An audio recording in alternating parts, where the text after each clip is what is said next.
ఇప్పుడు నేను చెప్పేది వినకపోతే మీకే నష్టం, ఆ తర్వాత మీ ఇష్టం.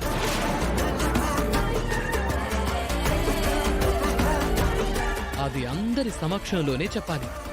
సీనియర్, నేను మీ మీద చేయి చేసుకోవడం నా తప్పే. కావాలంటే అందరి ముందు సారీ చెప్తాను. కావాలంటే నాన్న కూడా సారీ చెప్తాను సీనియర్. కానీ మా ఇద్దరి పెళ్లి గురించి చెప్తే అందరూ మమ్మల్ని చూసి నవ్వుకుంటారు, మా మీద జోకులు వేసుకుంటారు. మా స్టడీస్ కూడా డిస్టర్బ్ అవుతాయి సీనియర్. మీరిద్దరూ ఆల్రెడీ నన్ను నా స్టడీస్ ని డిస్టర్బ్ చేసేశారు. ఇప్పుడు మీరు సారీ చెప్పినంత మాత్రాన నాకైన డ్యామేజ్ రిపేర్ అవుతుందా లక్ష్మి గారు? అవ్వదు కదా. Please senior. Hello guys, come on come on come on come on come on please come on fast. Senior Come senior on. Please. Come on come on come on come on fast. Hi guys, మీ అందరికీ వీళ్ళిద్దరి గురించి తెలుసా?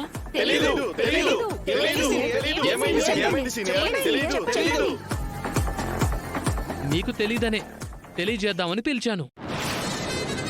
వద్దు senior, please.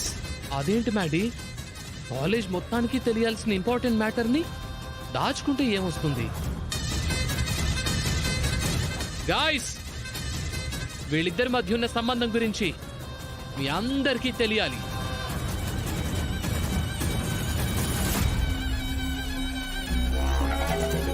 వీళ్ళిద్దరూ ఒకరి కోసం ఒకరు పుట్టినట్టు, ఒకరిని విడిచి మరొకరు ఉండలేనట్టు, ఎవ్వరూ విడదీయలేని సంబంధం వీళ్ళిద్దరిది.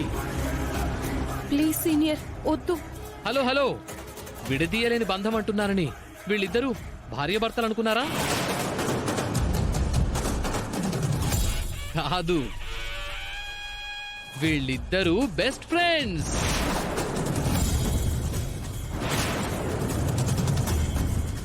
ఈ విషయం చెప్పడానికి మిమ్మల్ని ఎందుకు పిలిచాను అనుకుంటున్నారా? అసలు విషయం ఇది కాదు. చెప్పాల్సిందంతా చెప్పి అసలు విషయం ఇది కాదంటారేంటి సీనియర్? అసలు విషయం ఏంటో చెప్పండి.